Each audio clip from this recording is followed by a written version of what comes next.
looks like a windscreen wiper with the bow. Okay, never mind. No comment.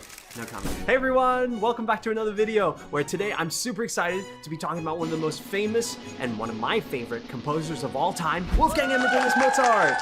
He's one of the few composers who have truly transcended beyond the classical music realm to emerge and make appearances in pop culture. I'm talking about TV shows and movies, including the all-time classic Amadeus, as well as a more recent interpretation of Mozart's character in Chevalier. Now, before we get into a comparison of the two, I have an important announcement to make, because today marks the first day of the Mozart Practice Challenge on Tonic. So you can sign up for free and win cool prizes like this amazing tote bag that we teamed up with Classical Pixel to create, as well as a cool new Mozart wig for your avatar. Like I said, it's free, and I personally use it for all my practice sessions. So if you sing or play an instrument and you'd like to practice, come check out Tonic. After all, it's so much more fun and easier to play together.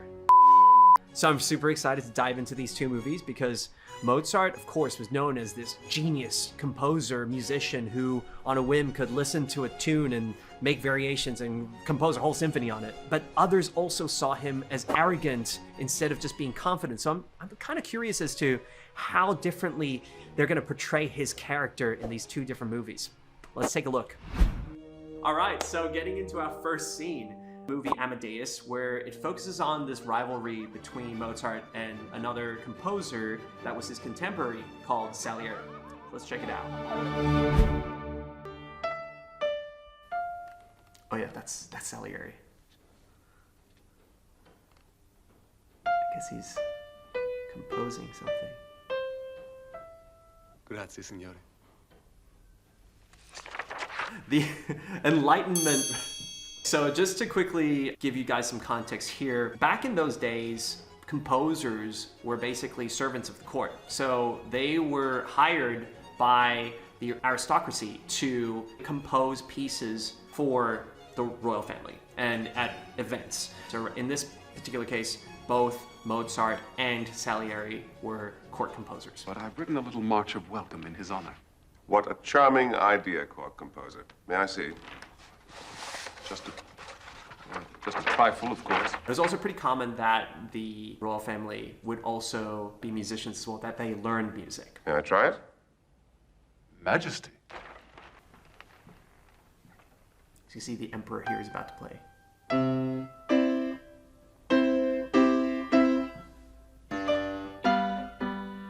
It sounds like a beginner. I mean, they really captured this really well. I mean, even the mistakes, right? I've been on a shoot where you keep redoing the shoot 17, over and over take again. one, take two, and three. I think that even if you weren't a musician to begin with, by the 8th Take shoot, 8. you Action. would be able to play this tune as well. Bring in Herr Mozart, please. But slowly. I need a minute to practice. Practice, but not just only a minute. God, these mistakes are so good. They get the C right as well. No. G. Excellent. It must be a lot of pressure to just like have to sight read. I mean, the Emperor is pretty good. My piano sight reading skills would be about the same level as well. I think here it's really interesting that in Mozart's brain, the emperor must be basically like a god, right? And yet how could this person who's like bumbling on the piano possibly be the emperor, right? It must be somebody else who's just like lowly musician who's probably doing background music. So I think it's also like a small thing that I thought that they did really well. It's just like, what? You can't believe it.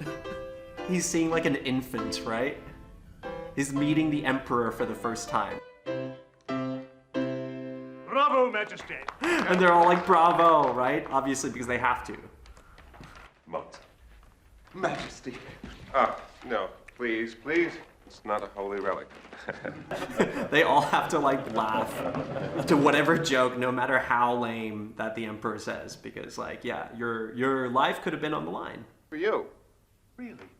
Oh, grazie, signore. Sono commosso. This is yours. Keep it, Majesty, if you want. It's already here in my head. What? On one hearing Yeah, only? this is really interesting. And it was documented that Mozart from one hearing only could actually just like have everything in his brain. And it's a skill that we associate with most musicians, but I think that nowadays, most classical musicians, at least those who aren't jazz or composers, are not as, I think, versed in this type of skill. For example, I could, at one hearing,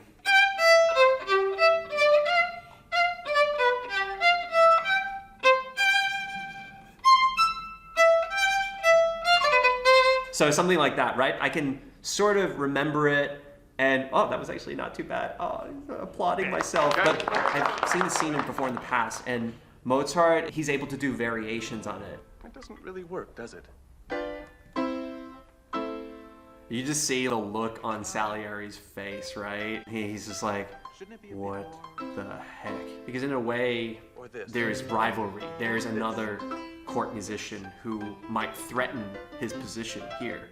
People took Mozart to be arrogant, and where he was out there to threaten others, especially in the scene, right? If you stand in Salieri's shoes, it might seem like that, but you can tell from Mozart's expressions, I think he's actually genuinely trying to help Salieri out. But Salieri's ego is either too large or too frail to be able to handle it. Better? What do you think? I think that Mozart is inviting Salieri at this moment to collaborate with him, to play along with him, right? It shows that he likes the theme, right? That he's building on it, much like a jazz musician would. And I think this scene here, it's very evident that it's because there's all these other people. It's not the right place and time at your first meeting. I think that's a lesson here in front of such an important figure like the emperor, the church as well, so there's this holiness that is there as well. Yeah, but you can see that Mozart is just having fun. And Salieri is just, I don't know what to do in that moment. He's frozen. Now let's, in contrast, check out what it's like for Mozart to be on the other side here, where he's not the main character, but another person is. And so let's check out this trailer of this film called Chevalier, who features a prominent figure in Mozart's life called Joseph Bologne. Now, Bologne was said to have played an influential role in Mozart's life, where actually they even stayed together for a while. But because Bologne was of African descent, he was basically shunned by everyone, including this directorship at Paris where you couldn't get it, and basically everyone, including history books, shunned him until more recently. Now, I think this movie goes into a lot of other details besides music, including the French Revolution, and touches upon topics like slavery and racism. We're not here for that. Instead, I'm just gonna look at some of these scenes that we can check out the playing, because I heard that there's a violin duel happening, and so I'm really hopeful that the actors will get it right, but low expectations. All right, let's do it. Welcome to Paris, Joseph. The boy has talent, but one in particular that is exceptional. Very well. I mean, there isn't even an attempt Very well. to, I think, emulate what's being heard. He's not moving his fingers. He's not moving the bow. There's all this running notes. I feel like if you're gonna make a movie about music with such an important figure, you should do it justice, right? I mean, Joseph Bologne was a legit composer, musician. He deserves, I think, better respect musically. I realize. Yeah, okay, so. And you can tell with the slide that there's gonna be a blues interpretation of this, which makes sense, although blues wasn't invented until, I think, 100 years later on the other side of the world. But it's all right. That, I think, is like creative interpretation. That's fine. The less I was alone. Wow, he fences as You're well. always so competitive. The show-off who spoiled Mozart's concert. May I play with you, monsieur? Well, I hope this won't be embarrassing for you. Okay, violin duel is imminent. This guy spoiling Mozart's concert. I guess that's what we're in for. I saw that chicken wing arm right there. All right, I think this sets us up for the violin duel. There's another scene here that's just the duel. We're gonna check this out.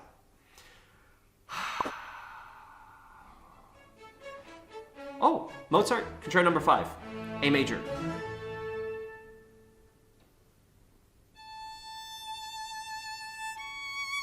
Oh, hey, Mozart's actor is actually, I think, a legit violinist. It looks pretty good.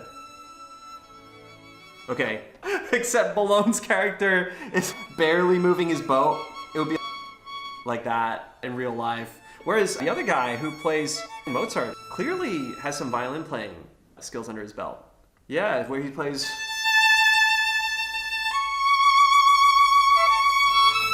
Even his vibrato looks really, really good.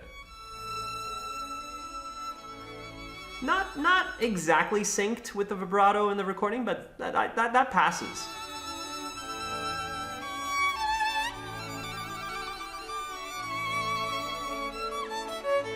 Okay, but at least here, Bologne's character, there is an attempt to sync up both the trill, where he goes, as well as the 16th notes, the fast passage.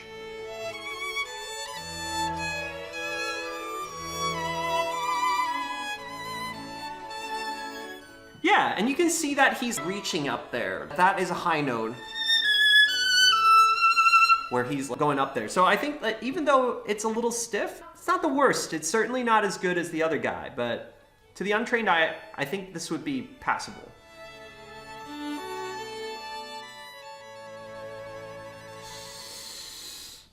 Yeah, okay. This is, the Bologne's character is a little shaky on the bow. And he does this like slide, but at least he's going up, right? Look, we've been through movies where it's completely the opposite. I consider this a step forward.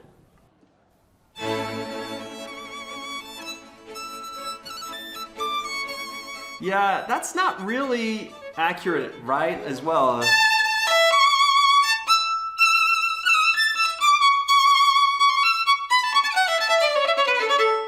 This is Mozart's fifth violin concerto. So I guess they're sort of doing this violin duel where Bologne must be both a duel as well as a duet. And he's coming in with his improvisation. He's coming in with his improvisation. I feel like they could have done a body double or something like that, where instead of seeing this sort of motion where it's like a windscreen wiper with the bow, this is meant to sound, at least to the audio that I'm hearing,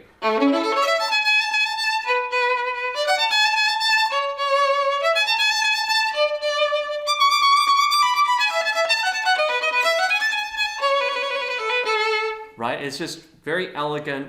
It's classic Mozart, but even in the audio, I would say that there's a little bit of a struggle with the sound. It's not quite as elegant as it could be. The arrangement is not bad because there's a lot of call and response, which is very, very Mozartian, right? Whenever I've played this,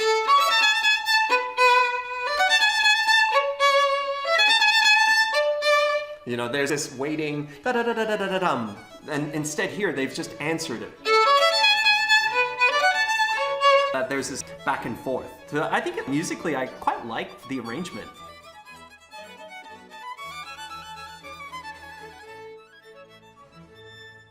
To my cadenza. I guess Mozart skipping straight to the cadenza. He doesn't want this show to go on for much longer, and you can see that in his face.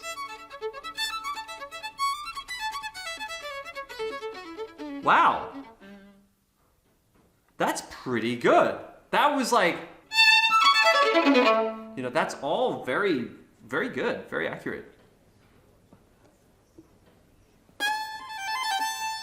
Whoa, whoa, whoa, whoa, whoa, whoa, whoa, whoa, whoa. I mean, this is like straight from a Jimi Hendrix solo, which is, I guess, kind of cool. This is the blues thing that historically, never mind, but let's take a look at the bowing. Okay.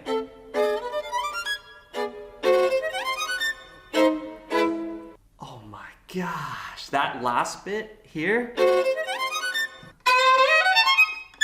That part, it's like, there's a lot of tension in the way he's holding the violin.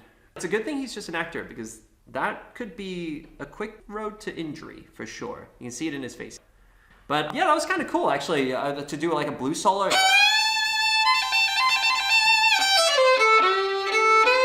And then to switch into the classical. Oh gosh, but that is...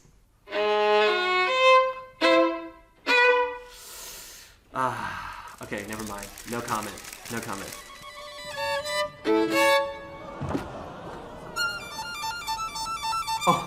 Oh, this is so electric guitar, right?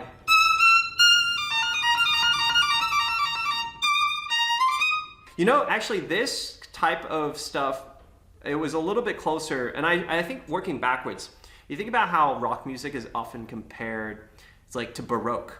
But Baroque, I guess Baroque and rock. Never mind, that has no correlation at all. But Baroque music has a lot of this,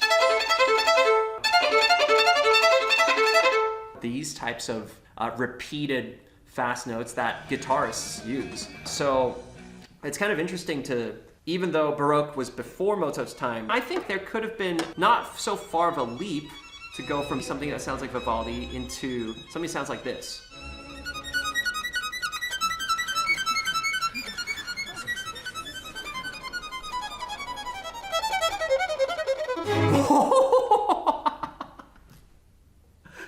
What was that? This part here. Okay, you can see that he's definitely on the lower string.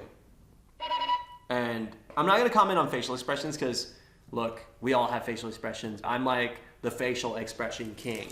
So in terms of like where he's at in the register of the instrument versus what we're hearing, it's definitely, I don't know. Couldn't they have had a violinist on hand and been like, hey, that's not in the right place. You gotta move up or something like that. Mozart's lost control of his own orchestra. The musicians don't listen to Mozart anymore. Okay, here, you're hearing, you know, you're hearing these slurs, and instead Bologne's character is doing this, you know, doing like that, but certainly not slurs. Yeah, down. You need to have a certain amount of weight into the bow, and you can tell that he's definitely just airplaying the violin. Okay. I like how the orchestra starts to play the background accompaniment all of a sudden. Like, how do they know which chords to play? How would they know? And know when to come in. I mean, it's definitely good entertainment. I have to give them that. But this is a stark contrast to the previous Mozart that we saw. And it's also a stark contrast, I think, to Mozart's character in his letters. Because even the ones that were deemed arrogant, where he was writing letters to his father, he was basically saying, hey, I know that I'm better than what people say about me. And he was basically, I think, I see in his letters a Mozart who is trying to just shrug off the criticisms. Because, yeah, there were a lot of those as well. But it certainly doesn't line up with who Mozart historically is. These guys were meant to be bros, right? They were brothers. Let's take a listen to what Joseph Bologne's music actually sounded like. Chevalier's Violin Concerto in G major.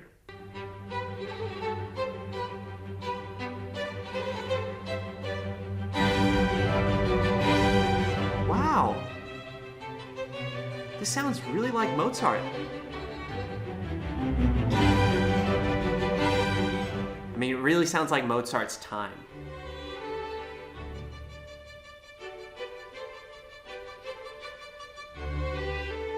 Okay, it started like Mozart, but then it definitely changed.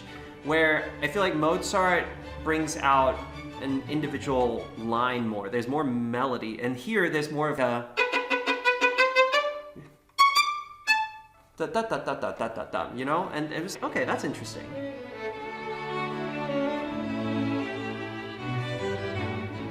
Oh yeah, this is a pretty typical classical melody.